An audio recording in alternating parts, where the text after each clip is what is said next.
고등학교 물리학 2 어디 한번 해볼까요? 오늘 할 얘기는 1과 에너지에 대한 얘기를 하려고 합니다.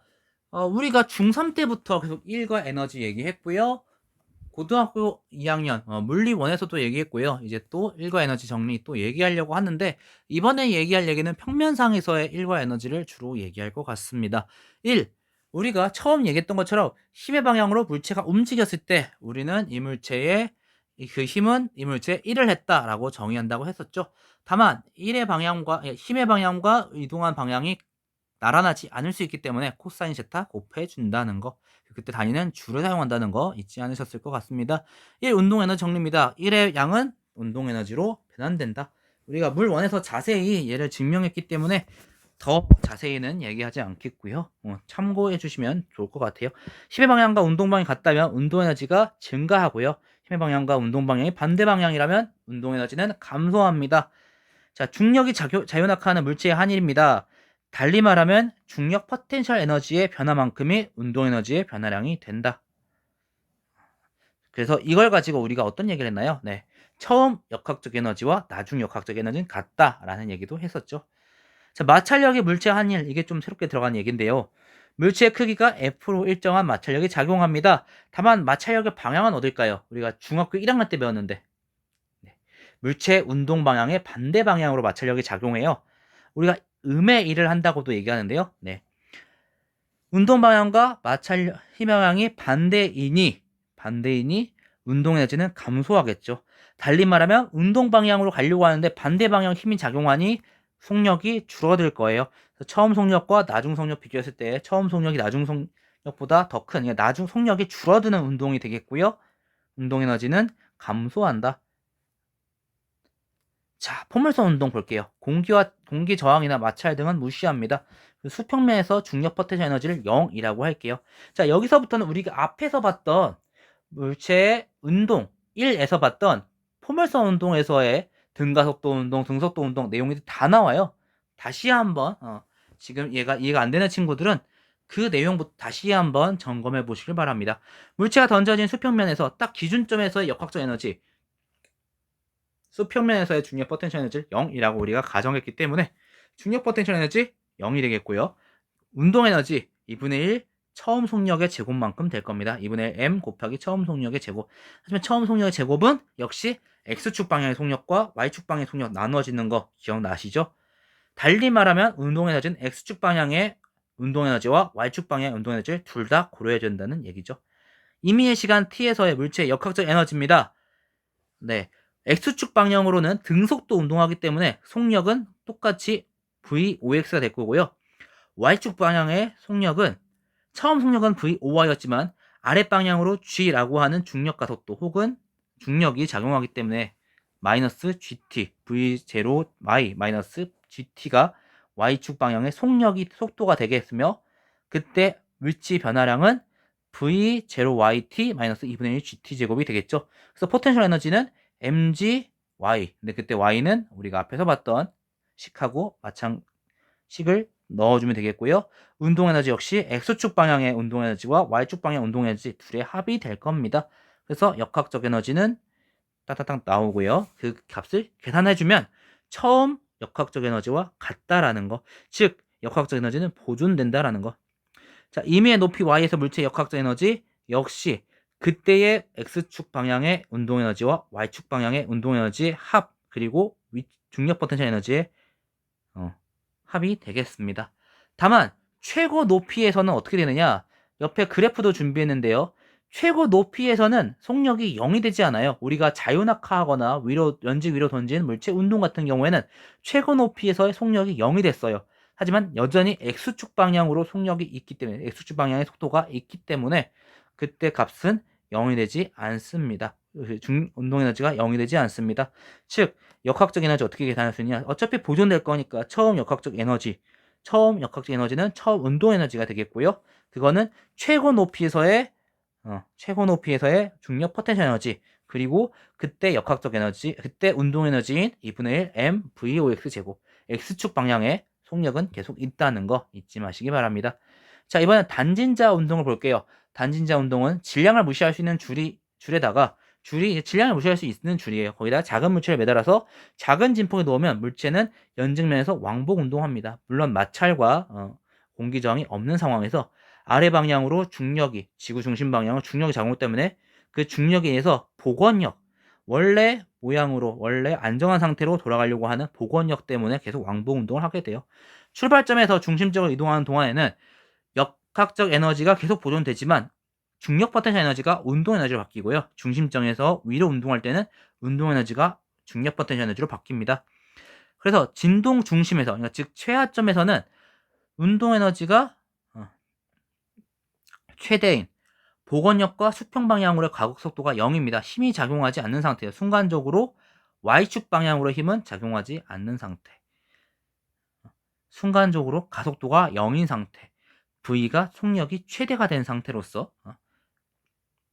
속력이 최대가 되는 상황부터 운동 에너지가 최대이고요. 중력 포텐셜은 최소인 상태. 진동의 양 끝에서는 복원력과 수평 방향으로의 가속도가 최대예요. 즉 어떤 상태냐? 속력이 0인 상태예요. 속도가 0인 상태. 계속 운동 방향의 반대 방향으로 계속 힘을 받기 때문에 혹은 운동 방향으로 힘을 받기 때문에 속력이 증가한다, 감소한다. 이런 거를 봐주시기 바랍니다. 진동의 양 끝에서는 운동 에너지의 반대 방향으로 힘을 받아요. 네. 그래서 속력이 0이 되는 순간이 되겠고 진동 중심에서는 순간적인 어떤 관성 때문에 순간적인 힘이 0이다. 그리고 그때 속력이 최대다. 그래서 진동의 양 끝에서는 운동 에너지가 0이 되겠고요. 중력 포텐셜 에너지가 최대가 됩니다. 자, 단진자의 주기에 대한 얘기 나왔는데요. 자, 지난번에 우리가 힘을 분석할 때 힘을 분배했던 것처럼 힘을 나눴던 것처럼 중력이란 힘을 실과 나란한 방향으로 혹은 실과 수직인 방향으로 나타낼 수 있어요. 그 세타라는 각도를 놓음으로써 실과 중력의 사이 각도를 세타로 놓음으로써 실과 나란한 힘의 크기를 mg 코사인 세타 그리고 그거의 수직인 힘을 mg 사인 세타로 나타낼 수 있어요. 그때 단진자의 주기는 어떤 게 작용하느냐? 자, mg 코사인 세타와 여기서 장력은 또 힘의 평형을 이룹니다. 반대 방향으로 줄의 장력이 작용하기 때문에 줄과 mg 코사인 세타는 힘의 평형을 이뤄서 상쇄되고요. 우리가 생각했을 때 R자 힘은 mg 사인 세타만 있어요. 그때 mg 사인 세타 만약에 이게 그게 끝이라면 줄이 진동의 양끝 최고점에 있다고 하면은 복원력의 방향, 원래 방향 돌아가려는 힘의 방향과 운동 방향 반대겠죠. 그래서 일부러 마이너스 mg 사인 세타라고 써줬고요. 그 힘의 크기는 마이너스 L분의 mgx로서 나타나집니다. 네. 이 얘기를 좀 더 자세히 하기 위해서는 우리가 사인 세타를 근사시킬 줄도 알아야 되고요. 세타가 매우 작을 때 사인 세타가 어떻게 되는지도 얘기를 해봐야 되겠고요. 그리고 그때 크기는 또 어떠한 mg라는 값을 사인 세타라는 게 전체 줄 길이 분의 x이기 때문에 이걸로 나타낼 수 있겠죠. 그리고 x는 l 세타라고 우리가 나타낼 수 있겠고요. 그런 것들이 좀 더 보충이 돼야 되기 때문에 그 얘기는 좀 나중에 여러분들이 조금 더 공부하고 싶은 친구들은 사인 세타를 왜 세타로 근사시킬 수 있는지 그리고 x가 왜 l 세타인지 그래서 어떻게 나타나지는지 등을 여러분들이 좀 더 나중에 공부해 보길 바랍니다. 그래서 주기는 2파이분의 루트 g분의 l로 나타나져요. 좀만 더 정확히 말씀드리면은 x가 l 세타로 나타나지는 건 앞에서 등속 원운동 때 얘기했어요. 네. 그게 ma가 될 텐데 a도 l 세타를 t로 두 번 나눠준 값. 가속도 역시 각 가속도로 표현이 돼요. 나중에 여러분이 좀 더 공부하시면 앞에서 선속도와 각속도 얘기했던 것처럼 이 단진자 운동할 때도 역시 선 가속도를 각 가속도로 표현할 수 있어요. 그랬을 때 그 계산에 의하면 우리가 어떤 진동수, 주파수, 각 속력을 구할 수 있고 그걸 가지고 우리가 주기를 나타낼 수 있어요. 그 얘기는 여러분들이 나중에 좀 더 공부하신 다음에 다시 한번 이 문제를 보시면 이해가 될 것 같습니다. 그랬을 때 그 주기는 2파이분의 루트 g분의 l 중력 가속도분의 길이 즉 단진자의 주기는 추의 질량과 관련이 없이 진자의 길이에만 관계되고요. 중력 가속도에만 관계됩니다. 이걸 진자의 동시성이라고 얘기해요. 실제로 중력 같은 경우에는 우리가 9.8m/s 제곱이라고 우리가 많이 배웠지만 실제로는 아래에 동굴이 있거나 혹은 아래에 밀도가 높은 물건이 있거나 여러 가지 상황에 따라서 아래 지표가 어떻게 되느냐에 따라서 중력이 다르게 관측돼요. 그랬을 때 그 중력을 계산하는 게 진자의 동시성, 이 단진자의 주기를 가지고 우리가 중력이 어떻게 작용하는구나, 그리고 그걸 통해서 이 밑에 땅의 밑에 지층에 어떤 게 있구나를 알아내기도 합니다. 자, 이를 얘기했으면 또 열도 얘기해야겠죠. 열이라고 하는 에너지. 자, 온도는 물체의 차고 따뜻한 정도를 수치로 나타내는 물리량입니다. 그리고 그때 그 온도라고 하는 물리량은 단순히 차갑고 따뜻한 정도가 아니라 그 안에 입자의 평균 운동 에너지로 나타나지죠. 물원에서 자세히 다뤘고요. 열은 에너지 한 종류로서 물체의 온도나 상태를 변화시킨 요인입니다. 킬로칼로리 혹은 줄로 단위를 쓰고요. 자연적으로 고온에서 저온으로 이동합니다. 연력학 제2법칙에 의해서 무질소도가 증가하는 방향, 역시 물원에서 자세히 다뤘었죠. 어떤 물질 1kg을 온도를 높이는데 어떤 물질 1kg의 온도 1켈빈을 높이는데 필요한 열의 온도, 비열이라고 하죠. 네. 그래서 에너지 킬로그램, 에너지, 질량, 온도 가지고 단위가 구성된다. 중2 때 좀 더 자세히 배웠을 겁니다. 어떤 물체의 온도 1kg이 아니라 그냥 어떤 물체의 온도를 1kg 높이는데 필요한 열 에너지 우리가 열 용량이라고 얘기하고요. 비열과 열 용량, 기호가 비슷해 보이지만 비열은 작은 C, 소문자 C, 열 용량은 대문자 C를 씁니다.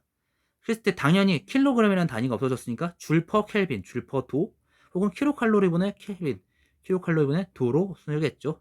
열 용량의 단위는. 자, 열평형 상태, 온도가 서로 다른 물체를 접촉시켜 놓았을 때 시간이 지나 두 물체의 온도가 같아진 상태를 얘기합니다. 그랬을 때 열량 보존 법칙에 따라서 열평형 상태에 도달할 때까지 고온의 물체가 잃은 열량은 저온의 물체가 얻은 열량 같아요. 그러니까 즉 이동한 열량은 같습니다. 다만 온도 변화량은 다를 수 있어요. 왜? 비열과 질량 때문에. 그랬을 때 Q는 열이라고 하는 것은 비열 곱하기 질량 곱하기 온도 변화량으로 나타나진다. 왜냐? 비열이 에너지 분의 질량과 온도 변화량 나타나졌기 때문에 반대로 나타낼 수 있다. 열이라는 것을 이동한 열량이라는 것을 비열 곱하기 질량 곱하기 온도 변화량으로 나타낼 수 있고, 온도 변화량은 다를지 몰라도 전체를 곱해줬을 때 각각 잃은 열량과 얻은 열량은 같다. 우리가 물원에서도 얘기했고 중학교 2학년 O2에서도 얘기했기 때문에 다시 한번 기억이 안 나시는 분들은 물원 내용을 다시 한번 참고해 주시면 좋을 것 같아요. 그래서 열과 일은 서로 전환될 수 있습니다. 사례를 볼게요. 열이 1로 되는 경우 찌그러진 탁구공을 뜨거운 물속에 넣어요. 그러면 그 안에 기체 입자들이 운동하면서 밀어내죠. 1을 합니다. 원래 모양 펴진다. 왜 밀어내는 게 1인가요? 역시 물원에서 좀 더 자세히 다뤘고요. 증기기관, 자동차, 제트기 같은 엔진과 같은 열기관들 역시 피스톤을 밀어냄으로써 1을 합니다. 1이 열이 되는 경우도 있어요. 사포로 물체를 문질러요. 아까 우리가 마찰 얘기했는데요. 마찰력이 한 1이 열이 되는 경우가 됩니다. 마찰력이 한 1이 결국 열 에너지로서 전환되는 거예요. 모래가 들어있는 통을 여러 번 흔들면 역시 통 안에 있는 모래들의 충돌로 인해서 마찰로 인해서 온도가 상승하게 돼요. 이 모래 같은 경우에는 역시 마찰력이 한 1이 열로 전환되고요. 열이 온도로서 바뀐 사례가 되겠네요. 물체를 구성하는 입자들의 운동 에너지와 포텐셜 에너지 합, 우리가 이걸 내부 에너지라고 얘기했고요. 열역학 제1법칙에 의하면 열량은 안에서 이 내부 에너지의 변화량, 그리고 그 기체가 해준 1의 양으로서 합으로서 나타나진다. 물원에서 좀 더 자세히 다뤘기 때문에 여기서 간단하게 언급만 하고 넘어가겠습니다. 이거를 실제로 실험해 본 사람이 있는데요. 영국의 과학자 줄은 단열된 용기에 있는 물에 역학적으로 1을 해줬습니다. 물의 온도가 변하는 것을 보여줌으로써 열이 에너지 한 형태라는 걸 증명했는데요. 추가 낙하하는 동안, 그러니까 추가 낙하하면 이 낙하 때문에 회전 날개가 돌아가도록 만들어준 거예요. 그러면 추가 낙하하는 동안 중력이 해준 1, 포텐셜 에너지의 변화량은 모두 회전 날개가 돌아가면서 물의 마찰을 일으켜 발생한 열량으로서 전환되겠죠. 그랬을 때 1과 열량의 관계는 다음과 같이 W는 JQ라는 관계를 성립하고요. 관계를 만족하고요. 이때 J를 우리가 열의 일당량이라고 얘기합니다. 4.2 곱하기 10의 3 줄 퍼 킬로칼로리. 이게 단위가 또 킬로칼로리이기 때문에 여러분들이 이 킬로칼로리가 줄로 바뀌거나 뭐 여러 가지, 사실 열량이라고 하는 건 주로 킬로칼로리 많이 썼고요. 에너지는 줄, 열이라는 것이 그 전까지는 입자, 어떤 열소라고 하는 입자로서 물론에서 얘기했지만 열소라는 입자로서 많이 받아들여졌기 때문에 그 전까지는 킬로칼로리를 많이 썼어요. 근데 킬로칼로리랑 줄의 관계 이 계산이 꽤 까다로울 수 있기 때문에 우리 친구들 좀 더 자세히 좀 더 꼼꼼히 봐주시면 실수를 줄일 수 있을 것 같습니다. 오늘 내용은 여기까지입니다. 열에 대한 이야기 그리고 1에 대한 이야기 지난 얘기들의 반복이 많을 것 같아요. 네, 물원에서 했던 얘기들이 많이 반복되고 특히나 앞에서 물투 초반에 봤던 운동에 대한 얘기가 계속 반복되는데 그런 얘기들을 다시 한번 꼼꼼히 봄으로써 오늘 좀 간단하게 언급하고 넘어간 것들도 많아요. 그렇죠? 연력학 제1법칙이라던가 제2법칙 1에 대한 이야기를 많이 언급만 하고 넘어간 내용이 많은데 그 내용이 언급되고 그냥 넘어갔던 이유들은 다 물원에서 우리가 자세히 봤기 때문에 혹시나 기억이 안 나거나 까먹은 친구들은 물원을 다시 한번 봐주시길 바라고요. 오늘 내용 여기까지 하겠습니다. 이제 운동에 대한 이야기들은 이제 어떤 역학적인 이야기는 이제 여기까지 하도록 하고요. 다음 시간에는 전기에 대한 이야기 새로운 단어 넘어갈 텐데 전기에 대한 이야기도 일부 내용들은 물원에서 내용들 하는 얘기들의 반복 혹은 좀 심화가 많아요. 그러니까 다시 한번 차근차근 앞의 내용들, 물원의 내용들 다시 한번 차근차근 봐주시고요. 오늘은 여기까지 하도록 하겠습니다. 오늘 너무나도 수고하셨습니다. 다음 시간에 그럼 전기에 대한 얘기를 해보도록 하죠. 그러면 고등학교 물리학 2 다음엔 어디부터 볼까요?